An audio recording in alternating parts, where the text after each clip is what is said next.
ஓம் சாயிரா சாயிரா ஓம் சாயிரா சாயிரா ஓம் சாயிரா சாயிரா அன்பே சாயிரா பேரன்பே சாயிரா அகிலம் தளிக்க ஆத்மா விழிக்க அனுதினம் சாயிரா எங்கள் அன்பே சாயிரா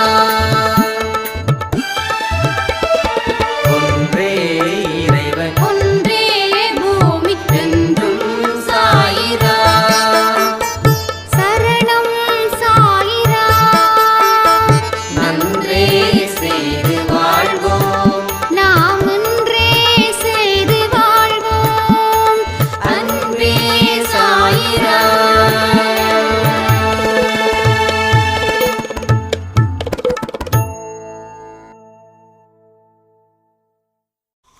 சாயிரா. என் உயிரின் உயிரானவர்களே, நாம சில விஷயத்தை இன்னைக்கு நம்ம பேசலாம். மறுக்கவோ மறக்காத ஒரு உண்மையை நாம் இங்கே மனசில் பதிய வைக்கலாம். அது மூலமாக வரக்கூடிய விளைவுகள், அதை நம்ம கடைசி வரைக்கும் கடைப்பிடிச்சோம், நம்ம வாழ்க்கை எந்த அளவில் வெளிச்சத்தை நோக்கி போகும் அப்படின்றத பற்றியும், மனுஷனை கடவுள் எதுக்கு கும்பிடுறா, எந்த மாதிரியான மனுஷன் தொடர்ந்து கடவுளையே நினச்சிக்கிட்டு இருக்காங்க அப்படின்னா, எந்த மனுஷன் அளவுக்கு மீறின துன்பத்தை நெஞ்சில் தாங்கிக்கிட்டு கண்களில் கண்ணீரோட வாழ்க்கையை நடத்துகிறாங்களோ அவர்கள் ஒருவரே. அந்த மாதிரியான மனிதர்கள் தான் கடவுள்கிட்ட போயிட்டு அழுகிறதோ, காப்பாற்றுன்னு சொல்லி உருகிறதோ, உன்னுடைய தரிசனம் நான் பார்க்கணும் அப்படின்னு கோரிக்கை வைக்கிறதோ, இரவும் பகலுமா சாமியே கடவுளே காப்பாற்று அப்படின்றதையும், இந்த மாதிரியான மனிதர்களால் மட்டும்தான் கடவுளை 24 மணி நேரமும் நினச்சிக்கிட்டே இருக்காங்க. அப்போ ஏன் நம்ம துன்பங்கள் குறைவதில்லை? அதை பற்றி நம்ம நிறைய அன்பே சாயில பார்த்துட்டோம். கர்மா அது இது அப்படின்னு, அது உண்மை, அதில் மாற்றமே இல்லை. ஆனால் சில விஷயத்தை நம்ம மறுக்கிறோம். கடவுள் உங்களை காப்பாற்றுவார் அப்படின்ற நம்பிக்கையை மறக்கிறோம். அளவுக்கு அதிகமாக சோகம் வரும்போது அதை மறுக்கிறோம். கடவுளாவது ஒன்றாவது அவரெல்லாம் எங்கே காப்பாற்றுவார்? அந்த கடவுள் இருந்திருந்தா இன்னைக்கு என் வாழ்க்கை எவ்வளோ பெரிய வளர்ச்சி அடைஞ்சிருக்கும் தெரியுமா?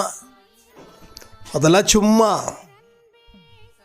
நான் போகாத கோயில் இல்லை, செய்யாத பரிகாரம் இல்லை, அந்த அளவுக்கு நான் நம்பினேன் அப்படின்னு ஒரு ஸ்டேஜில் டக்குன்னு நிறுத்திடுறாங்க.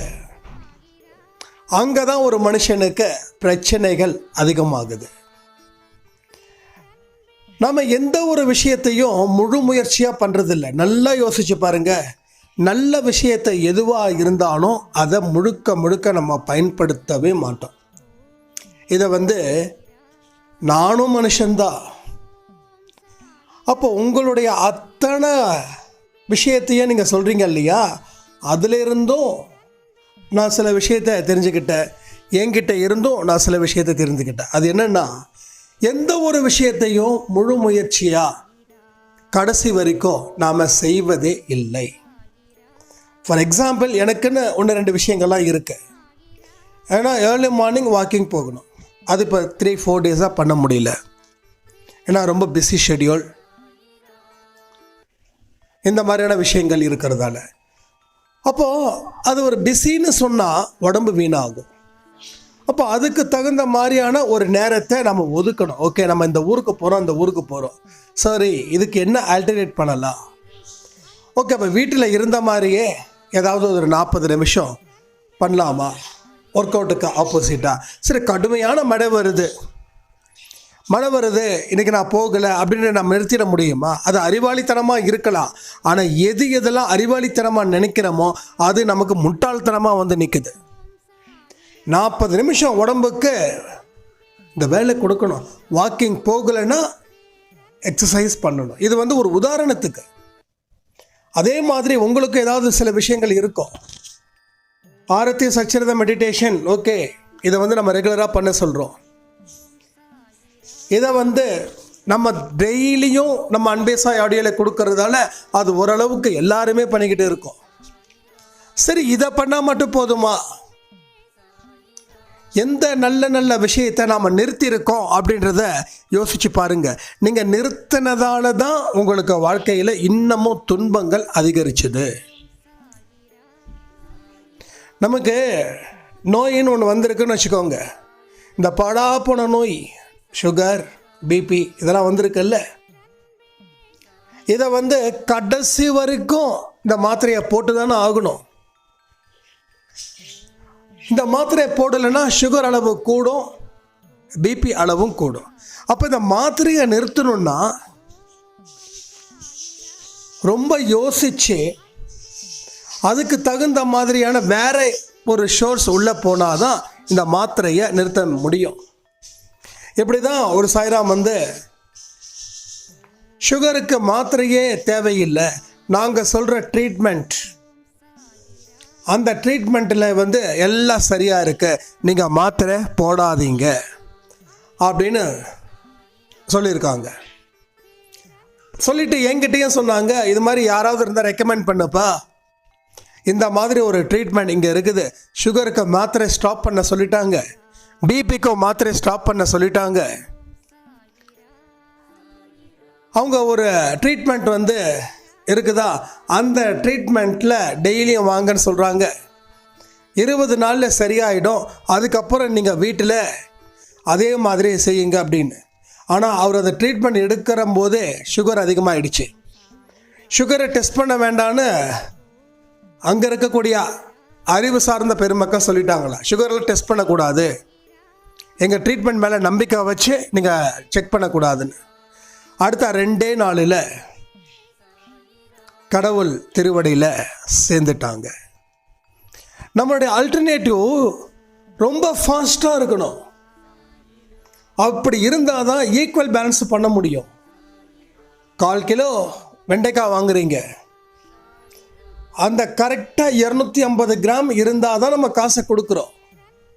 அந்த வெயிட்டுக்கு தகுந்த காசு இல்லையா? தங்கமாக இருக்கட்டும், வைரமாக இருக்கட்டும், பிளாட்டினமாக இருக்கட்டும், இல்லை வெள்ளியாக இருக்கட்டும், எதுவாக இருக்கட்டும், எல்லாமே ஒரு சரி விகிதத்தில் அளக்கப்படுது. அந்த வெயிட்டுக்கு தகுந்த பொருள் இருக்கணும், பொருளுக்கு தகுந்த வெயிட் இருக்கணும்.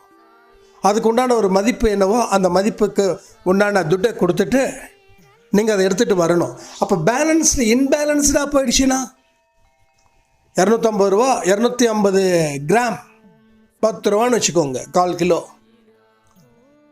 அப்போது அதில் வந்து 1/4 கிலோவுக்கு கம்மியாக இருக்குது, ஒரு 100 கிராம் இருக்குது. அப்போ அந்த 100 கிராமுக்கு உண்டான காசை கொடுப்போமா, இல்லை 250 கிராமுக்கு உண்டான காசை கொடுப்போமா? அப்போ கடைக்காரர் 250 ரூபாய்க்கு 250 கிராம் 10 ரூபான்னு நீங்கள் 10 ரூபா கொடுப்பீங்களா? கொடுக்க மாட்டீங்க இல்லையா? கொடுத்தா நம்மளை நாமே ஏமாற்றிக்கிற மாதிரி. அதே மாதிரி தான் இங்கேயும் நமக்கு நாமே கண்ணை எடுத்து குத்திக்கிறோம். எங்கெங்கெல்லாம் இன்பேலன்ஸ்டாக இருக்கும் அங்கெல்லாம் நமக்கு பிரச்சனைகள் அதிகரிக்குது. அப்போ இந்த விஷயம் நடக்கலை அப்படின்னா இதை விட ஒரு பெஸ்ட்டான விஷயத்தை நீங்கள் செஞ்சால் மட்டும்தான் அதில் இருந்து தப்பிக்க முடியும். இதையும் செய்யாமல் அதையும் செய்யாமல் கடைசியில் அத்தனை சக்தியையும் இழந்து நடு ரோட்டுக்கு நாம் வந்துடுறோமா இல்லையா? இது நமக்கு தேவையா? நிறைய பேர் அப்படிதான் ஒரு 10 நாள் 20 நாள் ஒரு நல்ல விஷயத்துக்கு தொடர்ச்சியாக பண்ணுவாங்க. ஃபார் எக்ஸாம்பிள், நான் கோபமே பட மாட்டேன், நான் கோபப்பட்டால் வாழ்க்கையில் அத்தனையும் இழந்துடுவேன், கோவப்பட்டதால தான் இந்தந்த உறவுகளை, இந்தந்த பொருளை, இந்தந்த பவரை நான் இழந்துட்டேன், அந்த இடத்துல நான் அடக்க ஒடுக்கமாக போயிருந்தாலோ இல்லை அமைதியாக போயிருந்தாலோ இல்லை அட்ஜஸ்ட் பண்ணி போயிருந்தாலோ என் வாழ்க்கை நிலைச்சி நிற்கும். இதை எத்தனை பேர் நினைக்கிறீங்க? கமெண்ட்டில் கமெண்ட் பண்ணுங்கள். கோவத்தால் என் வாழ்க்கையை அழிச்சிட்டேன்னு சொல்கிறவங்க எத்தனை பேர்? பேசுகிற நானும் அழிச்சிருக்கலாம், கண்டிப்பாக அழிச்சிருக்கலாம். என்னோடய வியாபாரத்தை பல பேர் நிறுத்த சொன்னாங்க. அப்போ அவங்க மேலே நான் கோவப்பட்டேன். ஒரு வியாபாரத்தில் தான் இருக்கணும், கையை கட்டி நம்ம யார் முன்னாடி நிற்கக்கூடாது அப்படின்னு. ஆனால் கடவுள் கையை கட்டி கடைக்காரன் முன்னாடி நிற்க வச்சார். ஒரு முதலாளிக்கிட்ட கையை கட்டி நின்ன தப்பே கிடையாது. ஆனால் ஈகோ, அந்த ஆணவம், கோபம், பொறாமை, நீ என்ன வேலைக்கு போகிறது? நான் தான் முதலாளி, நான் எப்போ வேணாலும் கடையை மூடலாம், எப்போ வேணாலும் கடையை திறக்கலாம். அந்த தெனாவட்டில் நான் தெரிஞ்சேன். நேற்று கூட ஒரு சாய்ராம் உங்களோட லைஃப்பில் நடந்த அத்தனை விஷயத்தையும் சொல்லுங்கன்னும் போது ஒரே வார்த்தை தான் சொன்னாங்க, சாய்ராம் இவ்வளோவா நீங்கள் பண்ணியிருக்கீங்க, நம்பவே முடியல, ஏகப்பட்ட சேஞ்ச் சொல்லிட்டு அவங்க மறுபடியும் சொன்னாங்க, சந்தோஷ் 2.0 இந்த வருஷன் அன்பே சாய் வந்ததுக்கப்புறம் அப்படின்னாங்க.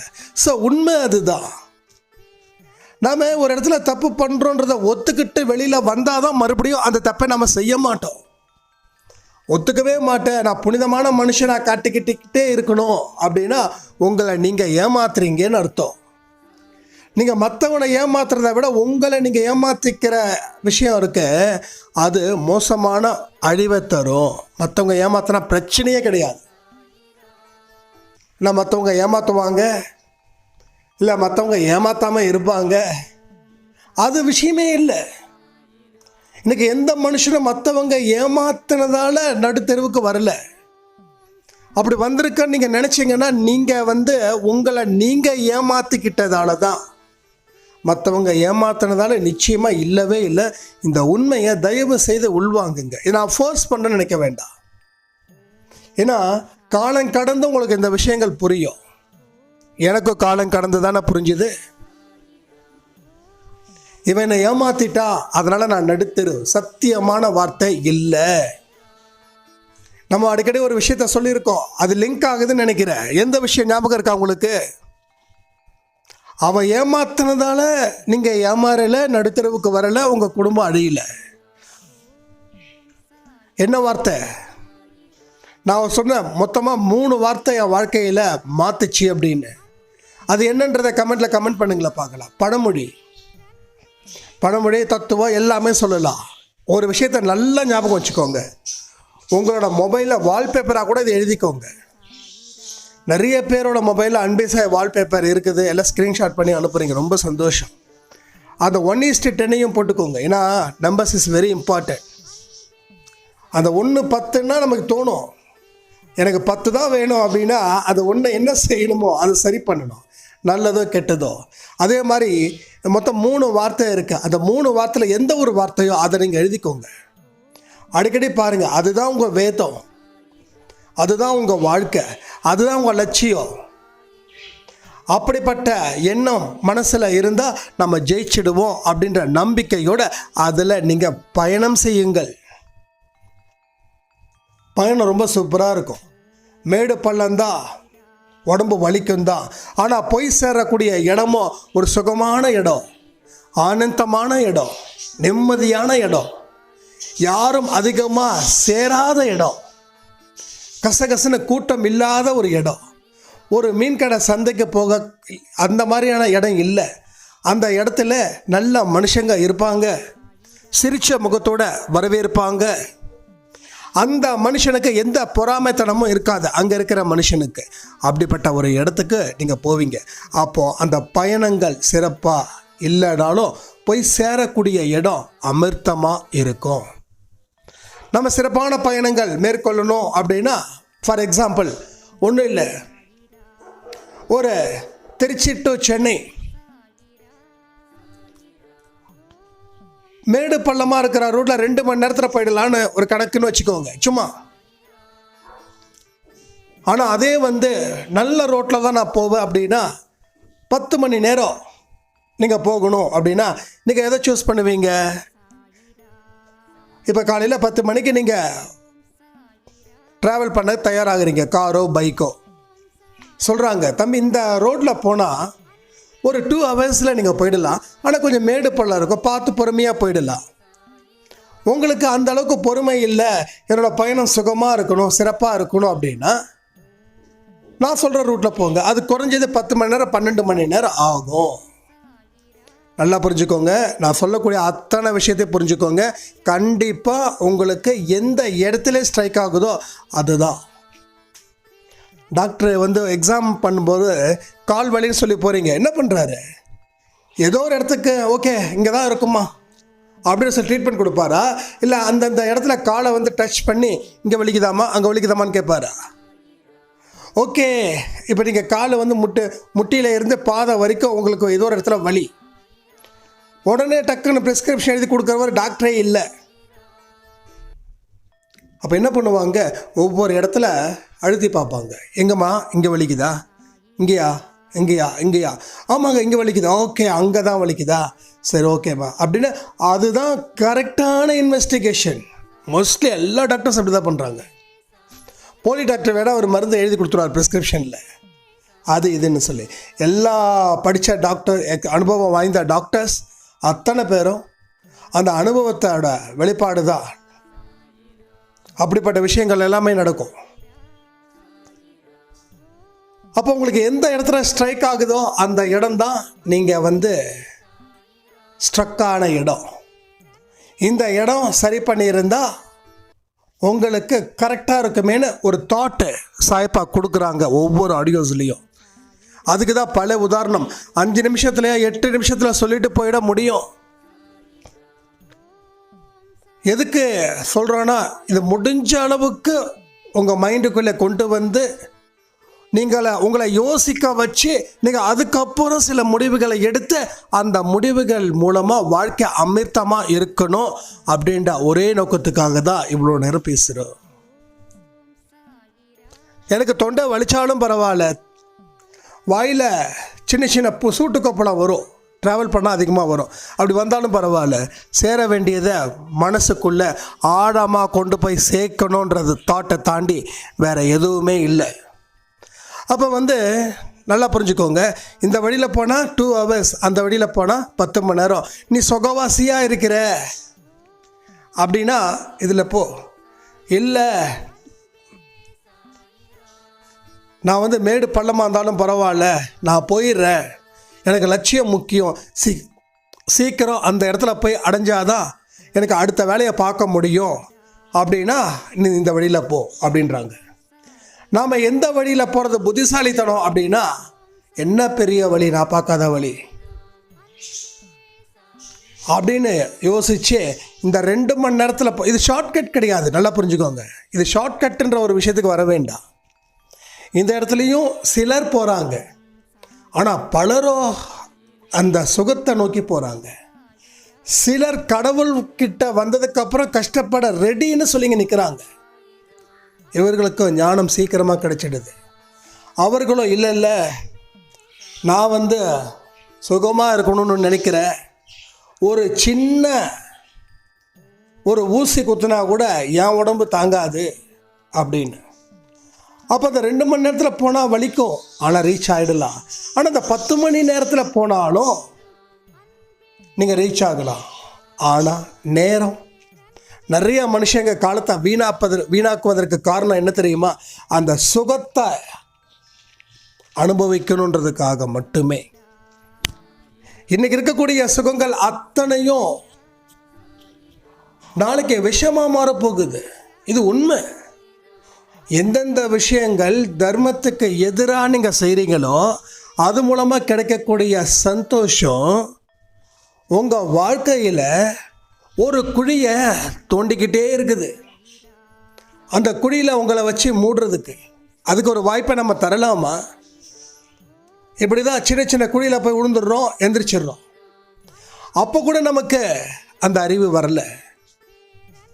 நல்லா கேட்டுக்கோங்க, சின்ன குழியில் விழும்போது என்னப்பா விழுந்துட்டோம், இனி பார்த்து நடக்கணும், பத்திரமா இருக்கணும் அப்படின்ற தாட்டு உங்களுக்கு வரணும். ஆனால் அந்த குழியில் விழுந்ததே மறந்துடுறோம். அடுத்தது கொஞ்சம் பெரிய குழி, அங்கேயாவது கடவுள் வந்து ஒரு உணர்வை கொடுக்குறாரு. டே, இந்த குழி வச்சுருக்கேன்டா, இது இப்படியே நீ போகாத, கண்ணை ஏன்டா கண்ணை மூடிட்டு போகிற, கண்ணை திறந்துட்டு போடா, ஞானன்ற கண்ணு உனக்கு நான் கொடுத்துருக்கேன். அந்த ஞானன்ற கண்ணு சுத்தமாக திறக்க மாட்டேன்ற, கண்ணை மூடிக்கிட்டு போனால் கீழே விழுந்துடுவேன், கண்ணை மூடுனா கீழே விழுந்துடுவேன். குழி, பெரிய குழி இருக்குது, ஆபத்து. இதுக்கு தான் சின்ன குழியில் கீழே விழுந்தும் போதே நீ அந்த கண்ணை திறக்கல, மறுபடியும் இப்படியே பண்ணுறீன்னு சாயப்பா தலையில் கை வச்சுக்கிட்டு ஒரு ஓரமாக உட்காந்துறாரு. என் பையனை என்னென்னமோ நினச்சேன், என் பொண்ணை என்னென்னமோ நினச்சேன், ஆனால் மறுபடியும் கண்ணை கட்டிக்கிட்டு தான் நடக்கிறேன்னு சொன்னா என்னப்பா செய்யறதுன்னு அவரையே கவலைப்பட வைக்க ஆரம்பிக்கக்கூடிய ஆற்றல் இங்கே இருக்கக்கூடிய மனுஷனுக்கு இருக்குது. அப்போ என்ன பண்ணுறோம், அந்த குழியிலே விழுந்துடுறோம், அங்கேயும் யாரோ ஒருத்தன் வந்து காப்பாற்றிடுறான். அப்பயும் நமக்கு புத்தி வரல, மறுபடியும்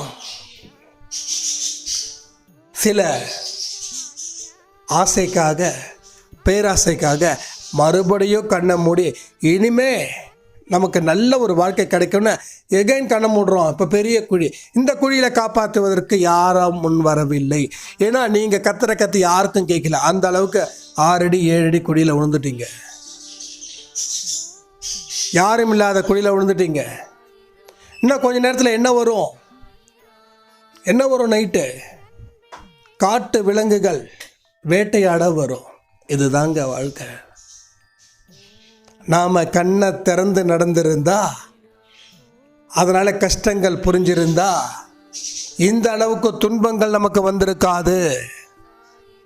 ஆனால் நம்ம என்ன பண்ணுறோம், அந்த கஷ்டங்களுக்கு பயந்து கண்களை மூடி நடந்தோம். இப்போ இருக்கக்கூடிய துன்பங்கள் அபாயகரமான துன்பங்கள். சில பேருக்கு வாழ்க்கையில் பிரச்சனைகளுக்கு மேலே பிரச்சனைகள் வந்துக்கிட்டே இருக்குது இல்லை. இதுக்கெல்லாம் அடிப்படை காரணம் என்ன தெரியுமா, கண்களை திறந்தா எனக்கு பயமாக இருக்குதுன்னு சொல்லி கண்களை மூடிக்கிறோம். ஆனால் நடந்தே ஆகணுன்ற ஒரு இடத்துல நடக்கிறோம், கீழே பொத்து பொத்து பொத்து பொத்துன்னு விடுறோம், கடைசியில் பெரிய குடியில் விழுந்துடுறோம்.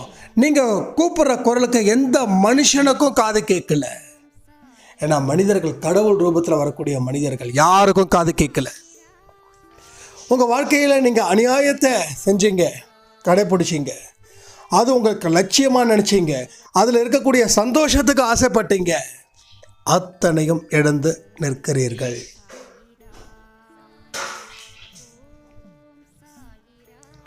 இதில் இருந்து ஒரு மாற்று சக்தி, மாற்று பாதை வேணும்னு இப்போ நாம் துடிக்கிறோம். நல்லா முடிவு பண்ணுங்க, பின்னாடி கொஞ்சம் திரும்பி பாருங்க, அது கற்றுக் கொடுத்த பாடத்தை மறக்காதீங்க. நான் ஒரு பிஸ்னஸில் இருக்கேன் அப்படின்னா சில நேரத்தில் பின்னாடி திரும்பி பார்ப்பேன். திரும்பி பார்க்கும்போது ஒரு உணர்வு வரும், டே வேண்டாம், இது அலோவ் பண்ண ஆரம்பிச்சிட்டா நீ இதுக்கு முன்னாடி எவ்வளோவுக்கு எவ்வளோ கஷ்டப்பட்டியோ அது சேரும். அந்த வாழ்க்கை வேணுமா? ஒரு நல்ல மனுஷன் ஜெயிலுக்குள்ளே ஏதோ ஒரு எமோஷ்னலாக தப்பு பண்ணி மாட்டிக்கிட்டான், உள்ள ஜெயிலில் 5 வருஷம் தூக்கி போடுறாங்க. ஒவ்வொரு நாளும் ஒரு வருஷமாக போகுது. 5 வருஷத்துக்கு அப்புறம் விடுதலை ஆகி வெளியில் வரான். அவனுக்கு சந்தோஷமாக பார்க்குறான், சுதந்திர பறவை மாதிரி. அவனுக்கு பிடிச்சதே சாப்பிடலாம், அவன் சொந்த பந்தத்து கூட இருக்கலாம், நல்லது கெட்டதுக்கு கலந்துக்கலாம். இப்போ மறுபடியும் அவன் அதை தப்பு பண்ணுவான்னு நீங்கள் நினைக்கிறீங்க? ஒரு இடத்துல கூட ஒரு ஈயை கூட அடிக்க மாட்டான். ஈ அடித்தா ஏதாவது அரெஸ்ட் பண்ணிடுவாங்களோ? ஏன்னா அந்த 5 வருஷம் ரொம்ப கொடுமையான காலகட்டம். அந்த காலகட்டம் ரொம்ப மோசம். நான் அடிக்கடி யூடியூப்பில் பார்ப்பேன், சிறை கைதிகள் சில பேருடைய அந்த புலம்பல்கள்லாம் பார்க்கும்போது நம்ம மனசு ரொம்ப கஷ்டப்படும். சில விஷயங்களை தெரிஞ்சுக்கிறது நல்லது, ஆனால் அதை பற்றியே நம்ம நினச்சிக்கிட்டு இருந்தோம் அப்படின்னா அது மன ரீதியாக பாதிப்பு அடைஞ்சிடும். அதனால் எல்லா விஷயத்தையும் தெரிஞ்சுக்கோங்க, ஆனால் அது ரிலேட்டடாக இன்னும் நிறைய விஷயத்துக்கு போகாதீங்க. எங்கே போகணும்? நல்ல விஷயத்துக்கு போகணும். மனசை பாதிக்கக்கூடிய விஷயத்தை தெரிஞ்சு வச்சுக்கிறத தாண்டி இல்லாமல் இருக்கிறது நல்லது. ஏன் அப்படின்னா இதை உங்களுக்கும் பயனாகும், மற்றவங்களுக்கும் பயனாகும். டே தப்பு பண்ணாதரா, பிரச்சனைகள் வந்துச்சுன்னா போலீஸ் அரெஸ்ட் பண்ணிடுச்சுன்னா நீ ஜெயிலுக்குள்ளே போனால் என்ன நடக்கும் தெரியுமா? மறுபடியும் வெளியில் வந்ததுக்கப்புறம் அதே அவமானத்தோடு நீ வாழணும் அப்படின்னு நீங்கள் சொல்லலாம். அந்த அனுபவம் நம்ம இதெல்லாம் போய் பட்டாதான் தெரிஞ்சுக்கணும்னு நம்ம போயிட முடியாது. பட்டு அனுபவத்தை சொல்கிறாங்க இல்லையா, அந்த அனுபவத்தை உள்வாங்கி பாருங்கள். அதுக்கப்புறம் நம்ம தப்பு செய்யவே மாட்டோம். இந்த மாதிரியான இது நம்ம செய்யக்கூடாதுன்னு. அதே மாதிரி தான் நம்ம வாழ்க்கையில் கடந்த வாழ்க்கை, அதில் இருக்கக்கூடிய சந்தோஷத்தை விட்டுடுங்க. ஏன்னா அந்த மாதிரி நான் சந்தோஷமாக இருந்தேனே இப்போ இல்லையே, ஒரு கம்பேரிஷன் வந்துடுச்சுன்னா அது நமக்கு தொல்லை. பட் அதை தாண்டி ஒரு விஷயம் இருக்குது. என்ன விஷயம் அப்படின்னா, அந்த வாழ்க்கையில் என்னென்ன விஷயங்களை தப்பு பண்ணதால் நம்ம எவ்வளோ கஷ்டங்களை அனுபவித்தோம், பட் இனி அதை நம்ம செய்யக்கூடாது அப்படின்றதுல உறுதியாக நில்லுங்க. அப்போ அந்த அனுபவங்களை மறக்கக்கூடாது. விட பழசை நான் மறக்கவே கூடாதுன்னு எந்த ஆடியோலையும் சொல்லலை. எதை மறக்க சொல்லணும் அதுதான் சொல்கிறேன். அதுக்காக பழசை ஒட்டு மொத்தமாக நீங்கள் மறந்துடுங்கன்னு நான் சொல்லவே மாட்டேன். ஏன்னா பழசை மறக்கக்கூடாது. பழசை மறந்துட்டோன்னா நம்ம மறுபடியும் தப்பு பண்ணிடுவோம். நிறைய மனுஷங்க அங்கே தான் மாட்டுறாங்க. பழசை நினைக்கிறாங்க, ஆனால் அவங்க சந்தோஷமான இருக்கிற தருணத்தை நினச்சி இந்த சந்தோஷம் இப்போ இருக்கிறத கெடுத்துக்கிறாங்க.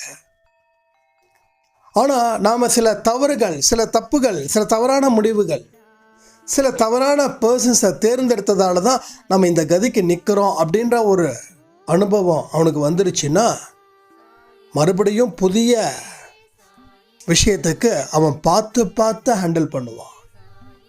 இது வாழ்க்கையில் நான் பர்சனலாகவும் சரி, ஆஸ் அ பிஸ்னஸாகவும் சரி, இதை நான் சரி பண்ணிக்கிட்டு வந்துக்கிட்டே இருக்கேன். ஏன்னா சரி பண்ணணும், செதுக்கணும். எந்த அளவுக்கு ஷார்ப்பாக செதுக்கிறோமோ அந்த அளவுக்கு அதுக்கு உயிர் கிடைக்கும். சிற்பங்கள்லாம் பாருங்கள், அப்படியே நல்ல ஷார்ப்பாக இருக்கும். ஒரு கடவுளோட மூக்கு கூட பார்த்தீங்கன்னா அவ்வளோ ஷார்ப்பாக இருக்கும். அப்படியே 7ஆம் நம்பரை கவுத்தா மாதிரி ஷார்ப்பாக இருக்கும். ஏன்னா அந்த சிற்பம் அந்த அளவுக்கு செதுக்க உயிரோட்டமாக இருக்குது. அதே மாதிரி உங்களை நீங்கள் செதுக்கிக்கோங்க. நீங்கள் 40 வயசில் எனக்கு ரெஸ்ட்டு வேணும்னு சொல்லி தயவு செய்து தேடாதீங்க. உங்களுக்கு ரெஸ்ட்டு அப்படின்றது இந்த வயசில் எப்படி ரெஸ்ட் எடுக்கிறீங்களோ அதே தான் 60லேயும் எடுக்கணும். 8 மணி நேரம் உழைப்பு, 8 மணி நேரம். சரி 60 வயசு 70 வயசு ஆகிடுச்சு, நான் என்ன உழைக்கிறதுன்னா ஏதாவது ஒரு உழைப்பு. அதாவது சம்பாதிக்கிறதுக்கு தான் உழைப்புன்றது கிடையாது. நீங்கள் நல்லா சம்பாதிச்சிட்டிங்க, உங்கள் குழந்தைங்கள்லாம் வந்து நல்லா காசு சம்பாதிக்கிறாங்க, நல்லா பார்த்துக்கிறாங்க, சந்தோஷம், ஆனந்தம். சரி அவங்க பண்ணுறாங்களேன்றதுக்காக நீங்கள் அமைதியாக இருக்கக்கூடாது. வீட்டில் தேவையான வேலைகளை உங்களால் என்னென்ன முடியுதோ அதை நீங்கள் செய்யுங்க. பசங்க சம்பாதிக்கிறாங்க, அதனால் வந்து துணி துவைக்கிறதுக்கு ஒருத்தவங்களை சர்வெண்ட்டாக வச்சுருக்கோம், பாத்திரம் தைக்கிறதுக்கு சர்வெண்ட்டாக வச்சுருக்கோம், வீடு கொட்டுறதுக்கு ஒருத்தவங்க இருக்காங்க, சமையலுக்கு ஒருத்தவங்க இருக்காங்க. அப்படி இருந்தீங்க அப்படின்னா உங்கள் உடம்பு வீணாக்கிட்டே போகும். உடம்பு வீணாச்சுன்னா நமக்கு ஏஜ் ஆகிடுச்சுப்பா அப்படின்ற மாதிரி தோணும். வெளியில் வேலை செய்யலை அப்படின்னா வீட்டுக்குள்ளே எந்த வேலை செய்கிற சர்வெண்ட்டை வச்சாலும் வேலையை விட்டு நிறுத்திட்டு அந்த வேலையை நீங்கள் பாருங்கள். அப்போ உங்களுக்கு மூளை சுறுசுறுப்படையும். பெண்கள் ஆண்களை விட ஏன் சுறுசுறுப்பாக இருக்காங்க தெரியுமா? ஆண்கள் 7 மணிக்கு எழுந்திரிச்சு ஒரு காஃபியை குடிச்சிட்டு பாத்ரூம் போயிட்டு குளிச்சுட்டு அப்படியே அதாவது எப்படி சொல்கிறது, ஒயிட் கலர் ஜாப் அது மாதிரி போட்டுட்டு கிளம்பிடுவாங்க. ஸோ 10 மணிக்கு மேலே தான் உங்களுக்கு மூளையே வேலை செய்யுது, எங்கே ஆஃபீஸ்க்கு போனதுக்கப்புறம். ஆனால் பெண்களுக்கு காலையில் பெட்டை விட்டு எந்திரிச்ச உடனே மூளை வேலை செய்யுது. ஏன்னா போனவுடனே என்ன பண்ணணும், எடுத்தவுடனே பாலை வைக்கணும், டீயை போடணும், குழந்தைங்களுக்கு புருஷனுக்கு செஞ்சு கொடுக்கணும்.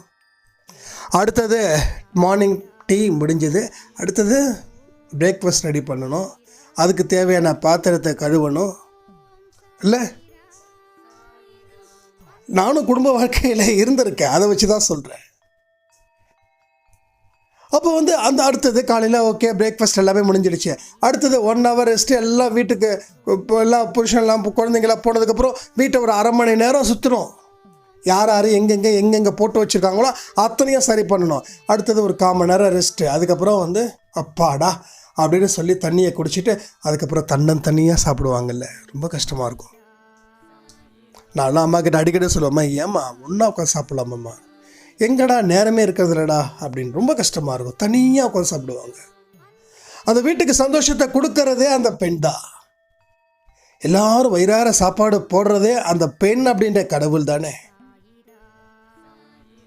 ஆனால் அந்த பெண் தனியாக உட்காந்து சாப்பிடுவாங்க. அப்பயும் சலிச்சிக்க மாட்டாங்க. சாப்பிட்டு கொஞ்ச நேரத்தில் மறுபடியும் அடுத்தது மதியானத்துக்கு தேவையான சாப்பாடு. ஸோ என்ன அப்படின்னா, நல்லா யோசிச்சு பார்த்தீங்கன்னா ஒரு விஷயத்த நல்லா தெரியும். அவங்க மூளை நல்ல சுறுசுறுப்படையுது. அதனால தான் ஆண்களை விட பெண்கள் அதிக வயதாக வாழ்ந்துக்கிட்டு இருக்காங்க. மனைவி இறந்துட்டாங்க அப்படின்னா கணவன் அதிகபட்சமாக 5 வருஷத்துக்கு மேலே உயிர் வாழ முடியாது. அந்த 5 வருஷமும் அவர் ஒரு மோசமான அனுபவத்தை பல்ல கடிச்சுக்கிட்டு வாழ்ந்துக்கிட்டு இருப்பார்.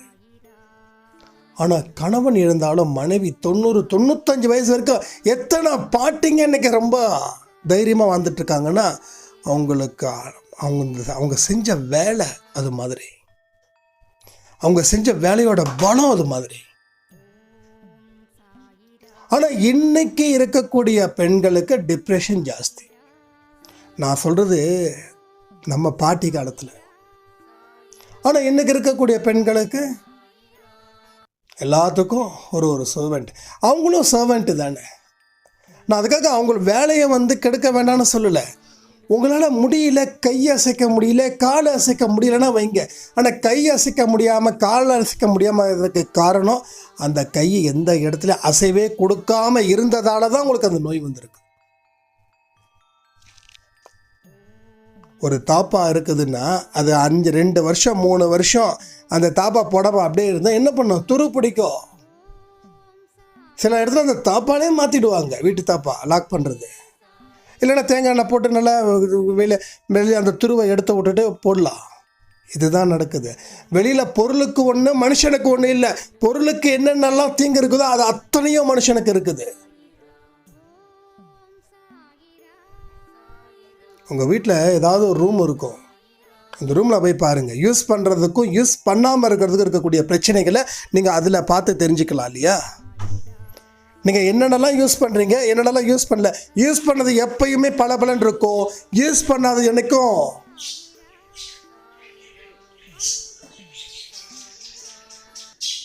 யூஸ் பண்ணவே முடியாத மாதிரி இருக்கும். மூளையை அதிகமாக யூஸ் பண்ணணும். மூளையை அதிகமாக யூஸ் பண்ணலன்னா மூளை துருப்பிடிச்சிடும். கை கால் அதிகமாக யூஸ் பண்ணலன்னா கை காலும் துருப்பிடிச்சிடும். காலையில் இருந்து வேலை டக்குன்னு ஷெடியூல் போட்டு பாருங்கள். உங்கள் வேலை அழகாக நடக்கும். நீங்கள் அன்றைக்கி ஃபுல்லாக ஆக்டிவாக இருப்பீங்க. நைட்டு சூப்பராக தூக்கம் வரும் உங்களுக்கு. இல்லைன்னா நைட்டு தூக்கம் போச்சு. பகலில் என்ன பண்ணுறது? நமக்கு ஒரு வேலையும் இல்லையே. எல்லாத்துக்கும் ஆளுங்க இருக்காங்க, எல்லாம் செஞ்சு கொடுத்துட்டாங்க. இனி நமக்கு என்ன? நைட்டு தூக்கமே வரல. தூக்கம் வரலன்றது நம்ம சரியாக வேலை செய்யலைன்னு அர்த்தம். நல்லா வேலை செய்கிறவங்களுக்கு, மனசார சந்தோஷமாக சிரித்து வேலை செய்கிறவங்களுக்கு நைட்டு தூக்கம் அமோகமாக வரும். நைட்டு தூக்கம் இல்லை அப்படின்னா உங்களுக்கு அந்த அன்னைக்கு வேலை செய்யலைன்னு அர்த்தம். எனக்கு சில நேரத்தில் வேலை நேரத்தில் தூக்கம் வராது, நைட்டு நேரத்தில். ஆனால் பகலில் அதுக்காக அந்த 1 மணி நேரம் காம்பன்சேஷன் பண்ணிவிடுவேன். ஸோ இந்த காம்பன்சேஷன் ரொம்ப இம்பார்ட்டன்ட். நஷ்ட ஈடுன்னு ஒன்று கொடுக்குறாங்க, போகிறாங்க வராங்க இல்லையா? அது மாதிரி உடம்புக்கு ஒரு விஷயத்த நம்ம வேலை கொடுக்கல அப்படின்னா என்ன செய்யணும்? அந்த வேலை கொடுப்பதற்கு உண்டான நேரத்தை உருவாக்கணும். வேறு அதுக்கு தகுந்த மாதிரியான ஒரு பவர்ஃபுல் இதை. காலையில் வாக்கிங் போக முடியலன்னா ஈவினிங் வாக்கிங் போங்க.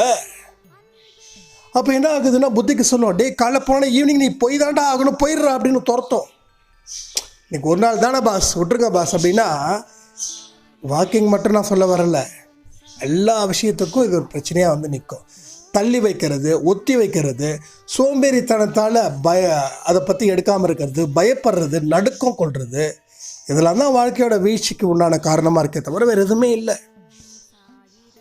அப்போ இதை எல்லாத்தையும் நீங்கள் புரிஞ்சுக்கிட்டீங்களா? இப்போ உங்களுக்கு எங்கேயாவது ஒரு இடத்துல உங்கள் மனசுலையோ இல்லை உங்கள் புத்தியிலையோ ஒரு லைட் எரியும். அது ஏன் எரியுதுன்னா, ரைட் இங்கே தான் நீ மாட்டின அப்படின்னு ஒரு சிக்னல். அந்த சிக்னலை தான் நீங்கள் கடைப்பிடிக்கணும். ஒரு நாளுக்கு 2 ஆடியோஸ் நம்ம கொடுக்குறோம் அன்பே சாயில். சாய் டேடில் 4 மணிக்கு ரொம்ப ஷார்ட்டாக கொடுக்குறோம்.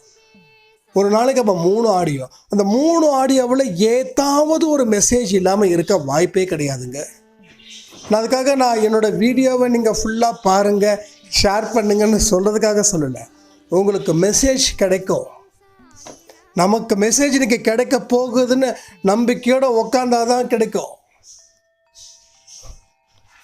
ஒரு ஆடியோ கேட்டிங்கன்னா ஃபுல்லாக கேளுங்க. ஏன்னா என்ன பேசுகிறோன்றதை முன்னாடியே ஸ்கிரிப்டை ரெடி பண்ணால் நம்ம பேசிடலாம். ஆனால் என்ன பேசுகிறேன்னு எனக்கே தெரியாது. அப்போ நீங்கள் ஒட்டுமொத்தமாக கேட்கவும் வேண்டாம். 10 நிமிஷம் கேட்குறீங்க, மறுபடியும் ஒரு 10 நிமிஷம் கேளுங்க. அது மாதிரி கேளுங்க. 2 ஆடியோவில் ஒரு ஆடியோவை கேளுங்க, ஆனால் ஆடியோ முழுசாக கேளுங்க. அப்போ தான் உங்களுக்கு என்ன சொல்ல வரணும்னு தெரியும். இப்போ பெண்களை பற்றி எப்போ ஒரு 30 நிமிஷத்துக்கு மேலே சொல்லியிருக்கேன். எனக்கு இது கான்செப்டாக இருந்தால் எடுத்தவொடனே நான் சொல்லியிருப்பேனா இல்லையா? அதான்.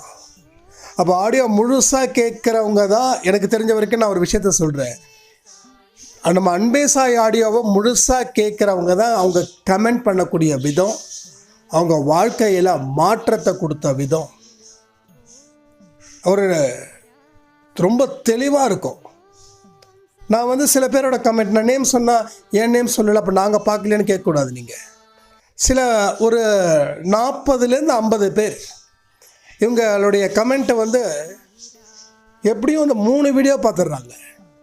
திரும்ப சொல்கிறேன், நான் என்னோடய வீடியோவை நீங்கள் பார்க்கணுன்றதுக்காக நான் சொல்லவே இல்லை. இப்போ சொல்கிறேன், உங்களுக்கு அந்த கர்மா இருந்தால் தான் நீங்கள் எந்த ஒரு விஷயத்தையும் செய்ய முடியும். அது அன்பே சாய் ஆடியோவாக இருக்கட்டும், இல்லை மற்ற ஒரு செயல்களாக இருக்கட்டும், கர்மாவுடைய அனுமதி இருந்தால் தான் முடியும். அப்போ அந்த கர்மாவோட அனுமதி வேணும்னா நீங்கள் விடாப்படியாக அந்த இடத்துல நிற்கணும். விடாப்படியாக இருந்தால் கர்மா அனுமதி கொடுத்துட்டோம், அவ்வளோதான். ஸோ கொடுக்காது முடியாதுன்றதுக்காக நம்ம அன்பே சாய் குடும்பத்தை நம்ம வழி நடத்தலை. இங்கே எல்லாரும் முடியும் அப்படின்னு தான். ஸோ நிறைய பேரோட வாழ்க்கையே மாற்றி அமைச்சிருக்குது நம்ம இந்த அன்பே சாய். அப்போ அந்த ஆடியோஸை முழுசாக கேளுங்க. ஒரு சாய்ராம்கிட்ட கேட்டேன், எப்படிமா நீங்கள் 3 ஆடியோவும் எப்படிமா நீங்கள் பார்க்குறீங்க? ஆனால் 3 இல்லைன்னா தர்பாரில் ஒரு ஆடியோ கண்டிப்பாக கேட்டுருவேன். ஆனால் நான் ஒர்க்கிங் உமன். என்னம்மா அதுனா? ஆமாம், நான் பஸ்ஸில் போகும்போது ஒரு அரை மணி நேரம் கேட்பேன், திரும்பி ஒரு லன்ச் ஹவர்ஸில் சாப்பிட்டுக்கிட்டே கேட்பேன். அதுக்கப்புறம் ஈவினிங் தர்பாரோ இல்லை குரலோ ஒரு ஆடியோ கேட்டுருவேன். அது 8 நிமிஷம் விஷ்ணு சாய் பேசுகிறது. எனக்கோட சிந்தனைகள் எல்லாம் ஃபுல்லாக அடுத்தது என்ன செய்யணும் அப்படின்ற தாட்டை நோக்கி எனக்கு போய்கிட்டே இருக்குது. ஒரு நாள் நான் கேட்கல, நெட்வொர்க் இஷ்யூவாக இருந்தது. அந்த அன்னைக்கு ஃபுல்லாக என் வாழ்க்கையில் ஒரு பெரிய சக்தியை இழந்த மாதிரி ஒரு ஃபீல் அப்படின்னாங்க. ரொம்ப சந்தோஷம். ஏன்னா இந்த மாதிரியான மனநிலை எல்லா சாய்ராமுக்கு இருந்தால் அவங்க இருக்கிற இடம் சுத்தமாக இருக்கும். அவங்க வெற்றிக்காக பிறந்தவங்கன்னு மற்றவங்க சொல்கிற அளவுக்கு வருவீங்க. இது வரைக்கும் உங்களுக்கு துரதிர்ஷ்டம் பிடிச்சவங்க, அதிர்ஷ்டமே இல்லாதவங்க அப்படின்னு சொல்கிறவங்க கூட என்ன பண்ணுவாங்க, பிற்காலத்தில் வெற்றிக்காக பிறந்த பொண்ணு, வெற்றிக்காக பிறந்த பையன் பாணி அப்படின்னு நம்மளை கொண்டாட வருவதற்குண்டான காலங்களும் இங்கே தென்படும். அதனால் எல்லா விஷயமும் உங்கள் கையில்.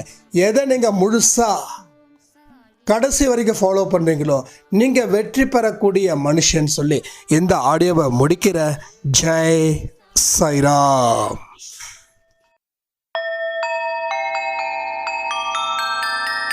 ஓம் சாயிராம். சாயிராம்.